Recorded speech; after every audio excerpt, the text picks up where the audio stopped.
Pearl Harbor was a turning point in history. A monument to the battleship Arizona commemorates the beginning of America's involvement in the Second World War, while the USS Missouri represents its end.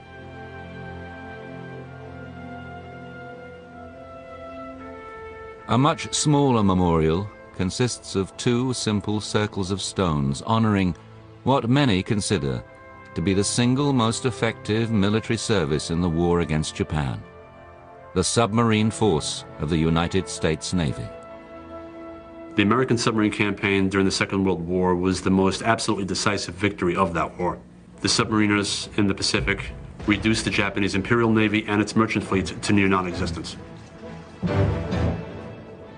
A short distance away from the memorial stones is the USS Bowfin, a survivor of the conflict, preserved now in her wartime condition as another monument to American submariners.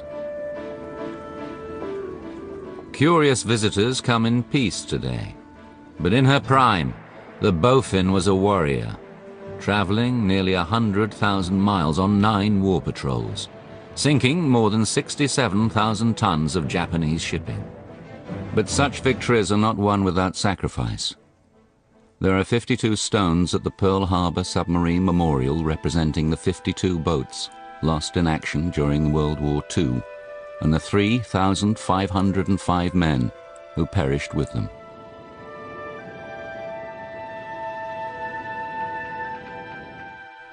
The American submarine force relied on stealth and secrecy. It was vital that enemy ships, once struck, never knew it was a sub that hit them. The operations of American submarines were largely secret, and they became known collectively as the Silent Service. The letters SS in the Bowfin's official hull number identify her as a submarine. The numerals show she was the 287th sub to enter the US Navy since the force was founded, with the commissioning of the USS Holland in 1900.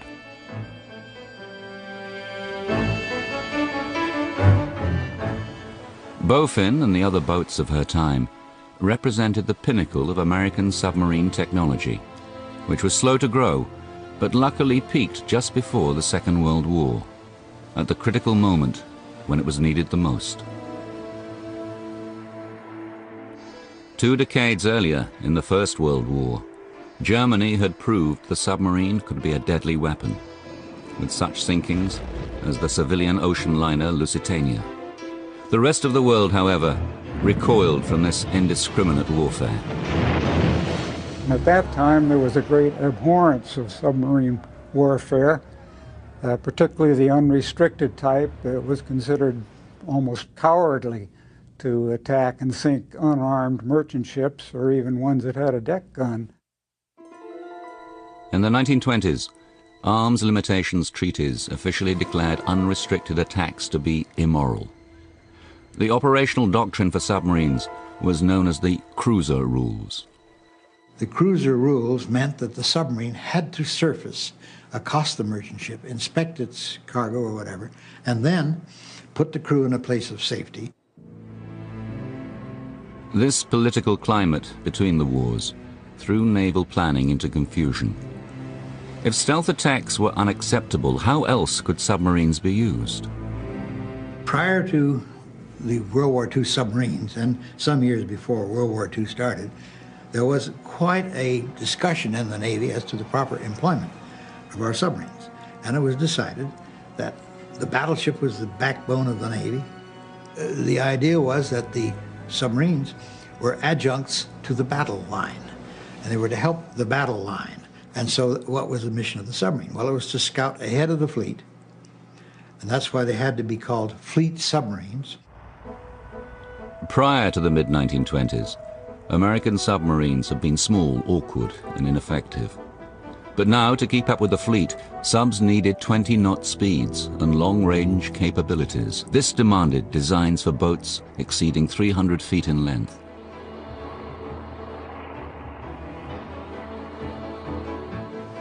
At 1,500 tons or more, the boats were double the weight of their predecessors. But there was a weak link. American diesel engines of the 1920s simply didn't measure up. We could not manufacture a diesel that was reliable enough over the long term, which could provide a submarine on the surface with 20 knots plus in order to sustain the pace of a battle fleet. It couldn't be done. But in the early 1930s, the American railway industry was spearheading improvements in diesel technology, designed to replace steam power on American trains. A fortunate coincidence for the Navy. Similar engines were ideal for submarines. One of the things you have to remember about submarines is that they have to have two power sources. One for submerged operations, which is all electric, and one for surface operations, and that's the diesel engine. An efficient new arrangement no longer geared diesels directly to the propellers as in earlier subs. Now the engines drove generators full-time, feeding current to electric motors which turned the propellers instead. Large banks of batteries provided the power when the sub was submerged, and the diesels had to be shut down. By the time of 1934, we really had a submarine that had almost all the characteristics of the fleet boat that did serve during the war. And from then on, it was a case of improvement and refinement. Among those refinements were features to make the crew comfortable on long voyages, because the next military opponent facing Navy submarines was undoubtedly Japan. If the Navy's major task was to patrol the Pacific, it needed a submarine that had long sea legs, could accommodate a large crew, could sustain them over time, could provide clean air and good food, and good drinking water. And the design had to be like that. In 1939, plans for the USS Gato were in progress. With war on the horizon, its design became the fixed standard for mass production. The Gato-class subs were 312 feet long and carried a crew of 80. They could make 19 knots on the surface, dive 300 feet, and were equipped for journeys of 10,000 miles or more. The American fleet submarine had come of age. I think they were the best built submarines in the world, barring none. Germans, anybody else, we had the best. Ours were Cadillacs. We all had our own bunk. We had 3 good meals a day. And we had a clean boat, we had a good crew, we had water. Well, we'd take a bath once a week. And they were very reliable and dependable. But the first of the Gato-class subs would fail to be ready in time to do the job for which they were designed. World War II was about to begin.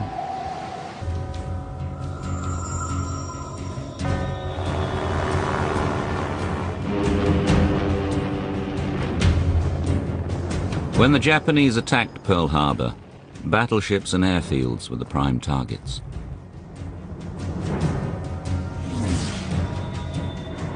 Unnoticed or ignored were the submarines, whose crews were among the first Americans to fight back. When the Japanese attacked Pearl Harbor, there were a number of submarines alongside the dock in the submarine base. They, of course, immediately went to general quarters, as all the ships did, and they ran up on deck and got their guns and tried to shoot at the airplanes. A remarkable set of photographs offers a seldom seen view of the attack. The submarine Narwhal, at anchor with the explosive clouds of black smoke rising from mortally wounded battleships in the background. On deck, sailors survey the attack in disbelief. The Union Jack flutters in a breeze on the Narwhal's bow, as a Japanese plane streaks out of the sky toward them. The Narwhal, together with the submarine Tautog and a nearby destroyer, were given group credit for shooting down the first of 29 Japanese planes destroyed in the raid. On this day of infamy, however, their efforts were barely noticed. They didn't do much good because these submarines were not intended to be anti-aircraft ships. They did man their stations and they did well for themselves, and the planes did not attack them, therefore there were no submarines damaged at Pearl Harbor. The submarine Pompano, built in 1937, had been scheduled to arrive at Pearl Harbor from the mainland that very morning, but rough weather had made her 4 hours late. A young officer, Roger Payne, was on board. The message that we got, plain language, was, "This is no drill. Attack on Pearl Harbor. This is no drill." And that was really the only word that we had for quite a while. With cautious war procedures suddenly in place, the Pompano did not reach her destination for another 2 days. It was a very shocking thing indeed to enter Pearl Harbor and to see Battleship Row in a shambles, bodies actually floating in the water still. This was 2 days after the event. The pre-war rules of restraint and political courtesy under which all subs had previously operated were suddenly gone. When the Japanese hit us at Pearl Harbor, that wiped all the rules off the books. We got a piece of paper signed by Admiral Nimitz directing our skipper to use unrestricted submarine warfare, sink ships of any kind whenever he found them. I was cheering. I was emotionally affected by what I saw as the quality of my leadership. At the start of the Second World War, there were only 55 American submarines in the Pacific, split between Pearl Harbor and the Philippines. A number of these were the obsolete S-class boats, built in the early 1920s, and useful for little more than training. The others, like the Pompano, were advanced but developmental fleet subs. The new mass-produced Gato-class boats were yet to be completed. When the USS Gato was commissioned 3 weeks after the attack on Pearl Harbor, it signaled the beginning of a massive building program that would put 221 new fleet submarines into duty before the end of the war. In 1943, the Gato class would be succeeded by the Baleo class subs. Nearly identical in appearance, they were equipped with heavier hulls and called thick skin boats, allowing dives to 400 feet, 100 feet deeper than the thin skins. As America mobilized for war, the unique role of the submarine with its cutting-edge technology attracted the finest of crews. The Pacific Fleet was in shambles, and only the boats of the Silent Service remained to draw the battle lines.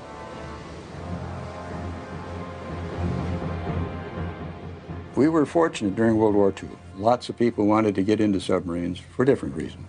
But the main one was that the submarine was carrying the war to the Japanese at the time, while our surface forces in the beginning of the war were, rebuilding in order to be able to carry the battle to the final conclusion. There were a lot of people who, even though they didn't have an engineering education, were very, very interested in what made things tick. And there were a lot of things on board a submarine that ticked and needed taken care of. The fleet subs of World War II were ingenious fighting machines. Inside their engine rooms, 4 massive diesels cranked out 5,400 horsepower each, all converted instantly into electricity. In the next compartment was the maneuvering room, where the electric current was switched to drive motors or charge batteries, or any combination of the two. When you operated, normally you'd be on the surface and you would run your engines, but your engines would also keep the battery charged up. Submerged, however, you would discharge the battery, the engine would be stopped. If you ran for 1 hour at high speed, you'd be discharged, or you could go at very slow speed for as long as 48 hours before you're fully discharged. But at that point, you had to recharge your battery. The only way we could do it was to surface a submarine and run the diesel engines. A full battery charge could take up to 8 hours, so the safest time to do it was at night, when the sub was least visible to the enemy.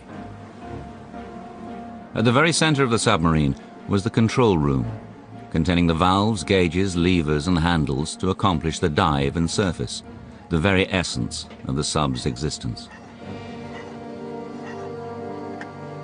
We practiced this a lot, and we thought of all sorts of different stratagems to increase our diving speed to the point where the trigger, which was my first submarine, we got her down to 30 seconds during the war. Immediately above the control room was the conning tower, the part of the boat located inside the superstructure that gave all the World War II subs their distinctive silhouette. Here the course of the boat was directed as she was put into battle. This was home to the helm, the boat's steering wheel, as well as its eyes, the periscopes.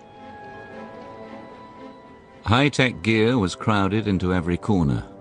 Sonar to listen for targets, and radar, installed after the start of the war, for an electronic fix on Japanese vessels. There was even a special torpedo data computer, or TDC, a mechanical calculator that automatically tracked a target and aimed the torpedoes. Those were fired from the 2 torpedo rooms, with 6 tubes forward and 4 tubes aft. They carried a great load of torpedoes. They carried 24 torpedoes. We could reload them quite quickly. So they were the ideal ship for that purpose. I call them ships because I think they indeed should be ships, but they were called boats by everybody. Boats was a leftover from the days when submarines were small and insignificant, demeaned by surface sailors. Now these subs held the key to victory, and the designation boats became a badge of honor. In drawing the noose around enemy shipping, American submariners would encounter enough danger and adventure to make them legendary for years to come.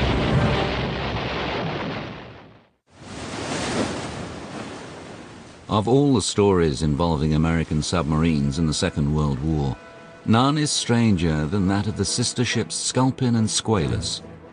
Their tale involves each in a drama concerning the other's survival and destruction.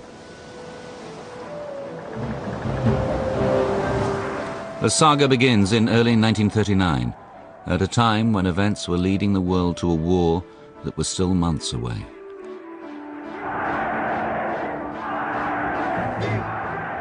The Sculpin and Squalus were commissioned 45 days apart at the Naval Shipyard in Portsmouth, New Hampshire. Their designs were virtually identical. They were among just 10 American subs built that year. Still too early for the accelerated construction programs, which the war made essential. On May the 23rd, 1939, the Squalus was on a training run off the northeast US coast near the Isles of Shoals, barely 15 miles out from the Navy Yard in Portsmouth. As she prepared to execute a standard test dive, something went disastrously wrong. On that particular dive, everything went according to plan, but for some mysterious reason which has never been explained, the main induction vent opened, letting a cascade of ocean water into the engine rooms of the submarine.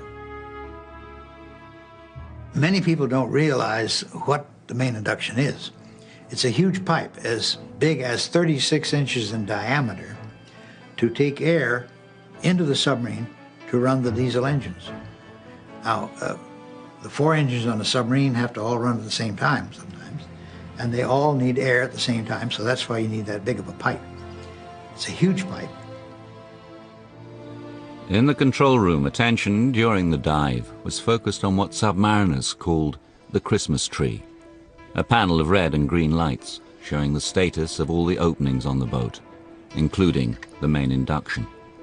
But inside the engine room, a huge column of water was suddenly pouring in through the big pipe.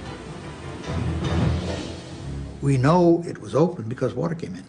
But we also have testimony from all the people in the control room that that was shut and they saw the green board. They saw the light was green, not red. The sub would sink in a matter of minutes. Water rushing into the engine room killed nearly half the crew immediately. A quick but agonizing death.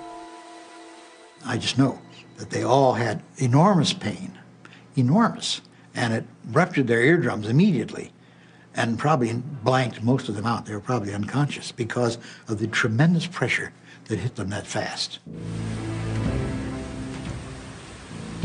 Survivors rushed to close the submarine's watertight doors, isolating the flooded compartments behind secure bulkheads. 33 men found themselves stranded in the forward part of the boat. They were 240 feet below the surface of the icy Atlantic and had no idea how many hours would pass before they would be missed.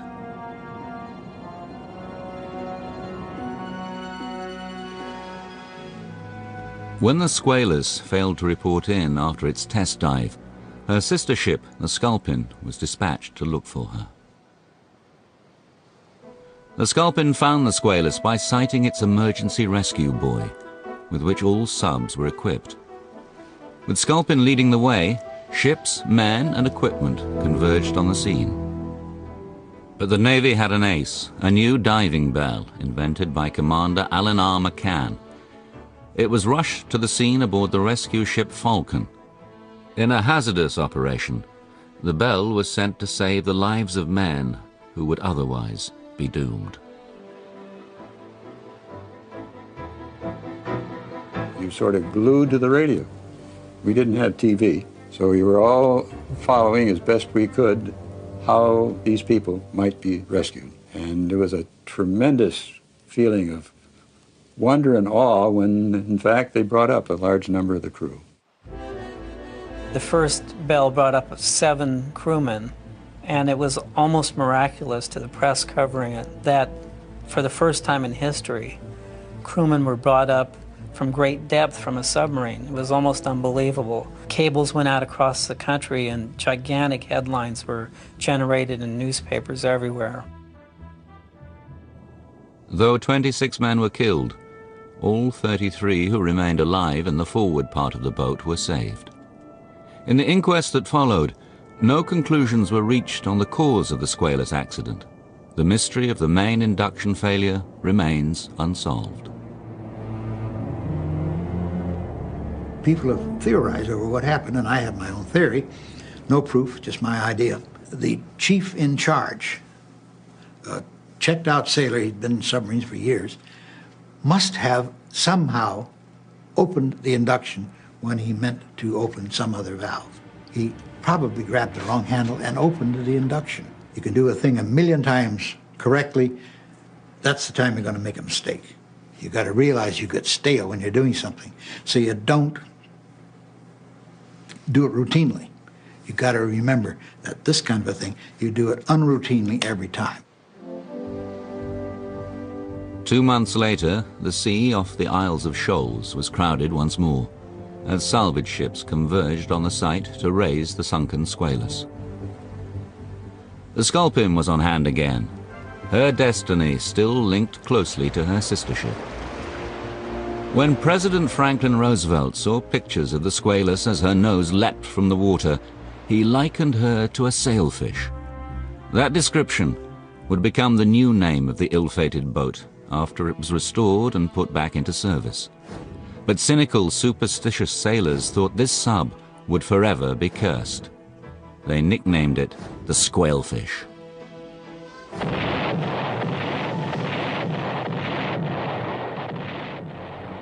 When America entered World War II, so did the Sculpin and the Sailfish. For 2 years, the boats were sent on routine patrols in the Pacific until, in 1943, fate and the Japanese once again reunited the sisters. In November of that year, Captain John P. Cromwell was aboard the Sculpin, coordinating a 3-sub wolf pack near Truk Island, then a major Japanese base. Suddenly, the sub was attacked by an enemy destroyer. Depth charges damaged the Sculpin beyond recovery. The Sculpin was at the limit of its battery charge. There was no way it could stay under the surface any longer without dooming the crew. So the skipper decided to scuttle the boat. The Sculpin had to sink herself to avoid falling into enemy hands. Cromwell as the Wolfpack commander, now faced an agonizing decision. He was aware of a planned top-secret American strike on the Gilberts, 1,000 miles to the east. His capture could put the entire strike in jeopardy. He is recorded as having said, "I'm sorry, I can't go with you. I cannot take the chance of being put on dope or torture that I couldn't take or something to cause me to tell information that I have known. Therefore, I must stay aboard." And he did. He went down in the wardroom and just simply sat there until the ship sank. John P. Cromwell was awarded the Medal of Honor for his sacrifice. The Sculpin was lost, but 41 of its crew survived. Captured by the enemy, they were put aboard the aircraft carriers Chuyo and Unyo, bound for Japan. It was here that the sailfish, formerly called the Squalus, entered the Sculpin's story once again. The Sculpin prisoners were below decks on the two carriers as they headed into a typhoon off the coast of Japan. It was the same area that the sailfish was assigned to in seeking out enemy vessels. Due to the violent storm, the sub could not actually see its target. Only radar revealed the presence of a large enemy vessel. The sailfish attacked the Choyo and sank it, not realizing that 21 Sculpin prisoners were on board. Among the 21 Sculpin prisoners, only one survived. It was not until the end of the war that investigators could piece together the strange story of the two boats. Years would pass before the lone survivor of the Sculpin learned the deadly torpedo had come from the sailfish, sister ship to his own. As the United States rushed to put its newest submarines into production at the beginning of the Second World War, the Navy was forced to make the best use of its existing boats as well. Among the 55 subs scattered across the Pacific when the war began were three extraordinary giants: the Argonaut, the Narwhal, and the Nautilus. Designed in the late 1920s, they were part of the then current V-class boats, and were the largest submarines built by the US Navy until the advent of nuclear power in the 1950s. Biggest of the three was the Argonaut, the only American submarine designed specifically as a mine layer. Her aft torpedo tubes were replaced with special mine-laying hardware. At 387 feet, this made her 10 feet longer than her sister ships, and 75 feet longer than the mainstream fleet subs of World War II. But the great size of the Argonaut and her sisters also put them at a disadvantage. Well, as it turned out, they didn't have enough power. They were low powered, so they didn't have the speed they should have had. The diesel engines that we later put on our submarines were not available for them at the time. So these subs were slow, unwieldy. They simply were not very effective submarines. Even prior to the war, America's big subs had achieved fame. The Argonaut, for instance, became a movie star. In 1931, John Ford sat on her deck to direct his film entitled Beneath the Sea. The Argonaut was given a special paint job and the number U-172. The submarine played the movie role of a large German U-boat, which her basic design closely resembled. 4 years later, in 1935, when child actress Shirley Temple visited Pearl Harbor, it was the Argonaut she toured. No lesser sub would do. Of all the three big boats, only the Narwhal, docked at Pearl Harbor, faced the enemy directly on the first day of the war. The Argonaut and Nautilus were on patrol near Midway Island. Although they saw no action on that day, the Nautilus would play a key role in the Battle of Midway 7 months later. The Nautilus was, with a lot of other submarines, was deployed around Midway Island with the idea that some of them would be in place if the Japanese made the landing attack on Midway, which we expected. On June the 4th, 1942, the Nautilus made contact with Japanese warships. After launching an unsuccessful attack, the sub watched the enemy fleet turn north, leaving one destroyer behind to counterattack. This tactic proved a fatal mistake for the Japanese.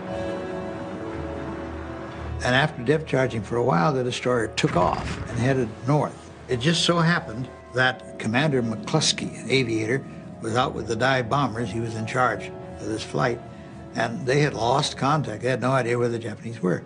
So he saw a destroyer heading north at high speed, and he said, well, why is that guy heading north? There's only one reason I can think of. He wants to rejoin the main force, so we'll follow him. So McCluskey followed the destroyer that had been depth charging the Nautilus, and sure enough, in a short time, there was the Japanese fleet dead ahead. When McCluskey arrived, there was no air cover over these carriers. He just simply attacked as soon as he could. And they released their bombs, and 2 hit the Akagi, and the others were all hit equally. And so it was the debacle of the Battle of Midway. It happened in 5 minutes. 3 weeks later, the Nautilus again made history. She was sent to a spot near the entrance of Tokyo Bay to bombard the summer palace of Emperor Hirohito. Alone among the submarines, the big boats had the right equipment for the job. They were built with large 6-inch guns, biggest submarine guns we've ever had. And they developed great accuracy with those guns. Danger in the Japanese waters prevented the Nautilus from attempting the surface attack. Instead, she found another target. On June the 26th, 1942, the Nautilus tracked, torpedoed, and sank the Japanese destroyer Yamakaze, an extraordinary event because of this photo. I happen to have been a friend of a man named Ozzie Lynch, who was aboard the Nautilus, and he was a photographic nut of the sort. But he had invented a means of getting pictures through the periscope, which we believed, had been told, was impossible. But Ozzie Lynch, being one of these characters who doesn't believe what he's told, tried it and it worked. This was the first combat photograph taken through the periscope of an American submarine. It was published in Life magazine and was used repeatedly as a morale booster, a rare break from the heavy secrecy of the submarine force. The picture was released 2 months after the fact. Navy censors mentioned neither the submarine's name nor where the photo was taken. One of the things about that picture, which is a little surprising, if you look at the water line, you see that the horizon is at an angle. Not only is the ship sinking, but the water is sinking too. And that is because the people who took the picture and had it developed and put it out for publication, they couldn't let well enough alone. They had to improve it. And if you look at the picture, you see that, hey, come on, guys, that isn't the way it really was. You have to turn the picture to see the way it really ought to be. Despite these successes, the slow speed of the Nautilus, Narwhal, and Argonaut made them better suited to special missions than lone patrols. A young officer named Philip Eckert was on the Argonaut in August of 1942 when just such orders were given. We were told to get out to the Pearl Harbor at best speed, and they had a special mission in the offing for us, and we didn't know what it was. The mission cast the Argonaut and Nautilus as transports for the U.S. Marines. They carried Carlson's raiders to their daring attack on Makin Island, destroying the Japanese garrison in a diversion to the American invasion of Guadalcanal 1,200 miles away. 9 months later, another special mission. The Nautilus, this time with the Narwhal, transported 214 Army scouts to take part in the American operation to drive the Japanese from the Aleutian island of Attu. Philip Eckert had transferred to the Nautilus from the Argonaut prior to the Attu raid. It was while serving aboard his new ship he heard about the loss of his old one. In January 1943, the Argonaut had been sent east of New Guinea near the Solomon Islands. I just feel that the Argonaut was sent into extremely dangerous waters, keeping in mind what her configuration was, namely no after torpedo tubes. After torpedo tubes are 25 to 45% of your firepower, and they didn't have them.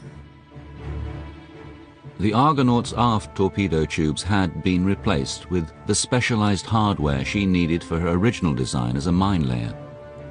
Though she performed well in taking Marines to Makin Island, she had never been on a true war patrol, seeking enemy ships to sink.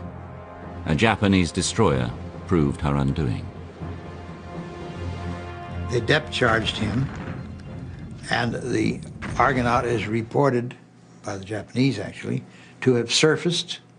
Their bow came out of water at a sharp angle. The destroyers close aboard pumped it full of shells, and she sank.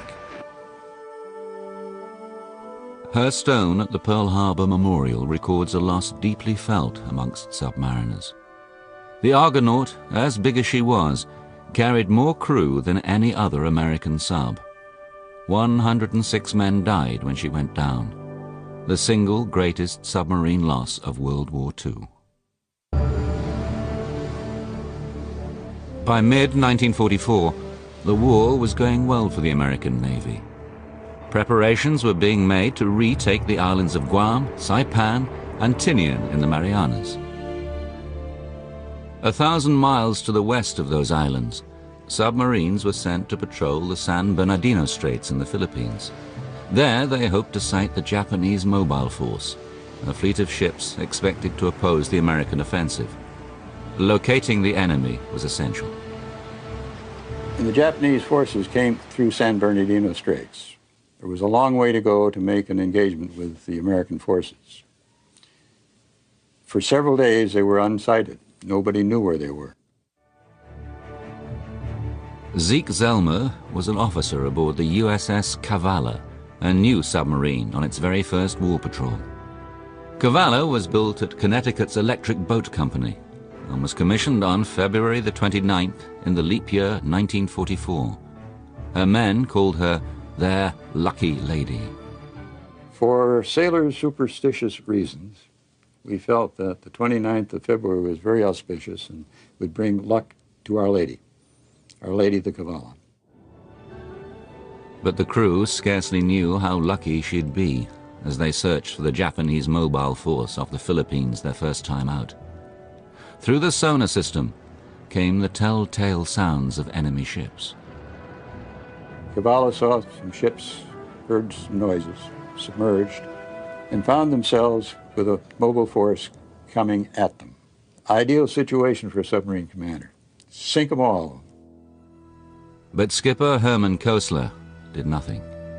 Unknown to his crew, his orders were to report first, shoot second. Herman did his duty. He did not fire. He let the carriers and all these magnificent, juicy targets go by, and they didn't know he was there. And he simply then surfaced, got his antenna out of water at any rate, and sent the report.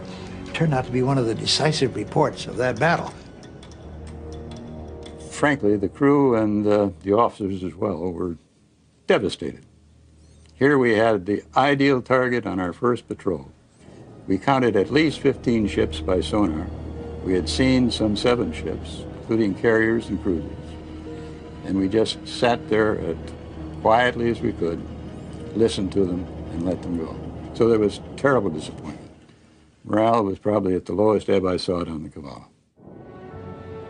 But Zelmer and the crew would not be disappointed for long. With the Japanese now located, the orders were changed. Shoot first, report second. Before long, ships appeared on the horizon. One of them, a large aircraft carrier. Now the important thing to know was, are they Japanese or are they American? The last thing we wanted to do was to sink an American carrier. So it is imperative that we have a positive identification before we went in and had made our final attack. The ship in the periscope was the Japanese carrier Shokaku. although the Cavala's crew did not yet know it. To all appearances, it could have been one of their own. The Shokaku was unlike most Japanese carriers. It had a large island on the deck, as do our carriers. Most of the other Japanese carriers were more flush deck, and so we had the one that was the easiest to confuse with an American carrier. The Cavala was closing fast, and the skipper still could not identify the carrier. The executive officer took a look, then the fire control officer. They desperately scrutinized their ship recognition manual. Time was running out. We're now getting closer to the target, and we're going to have to make a decision. Skipper raises the scope, takes another observation. We're now close enough. The ensign stands out, and he says, "There's a meatball on the ensign. It's Japanese. We'll fire on the next observation." We proceeded for the next 3 minutes, fired 6 torpedoes at 1,200 yards. 3 of them hit. The Cavala and her crew remained submerged, avoiding attacks from Japanese destroyers. Sounds of the enemy depth charges grew faint as she edged out of the area. And then we heard 4 very large explosions in the distance. These were not depth charges because they continued to rumble. It was an explosion and a lot of noise. And we thought that spelled the end of the carrier. Zelma and the Cavala crew were elated. Even more so when, long afterwards, they realized that the Shokaku was one of the carriers that participated in the attack on Pearl Harbor. Well, one's elated with what one accomplishes during the war, and then when you put the little frosting on the cake as well, you get an extra feeling of satisfaction.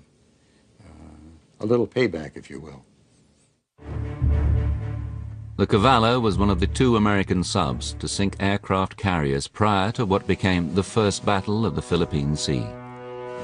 The Japanese Navy entered the action so weakened, it was a lopsided American victory, forever known as the Great Marianas Turkey Shoot. Today, Zeke Zelma is a frequent visitor to his old boat. The USS Cavala sits in a state of disrepair at a naval memorial park in Galveston, Texas.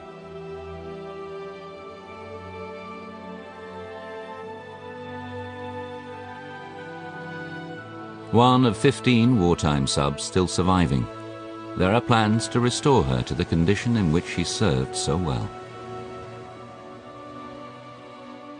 As for the boats that succumbed in battle, the memorial at Pearl Harbor reminds us that submariners never consider them lost.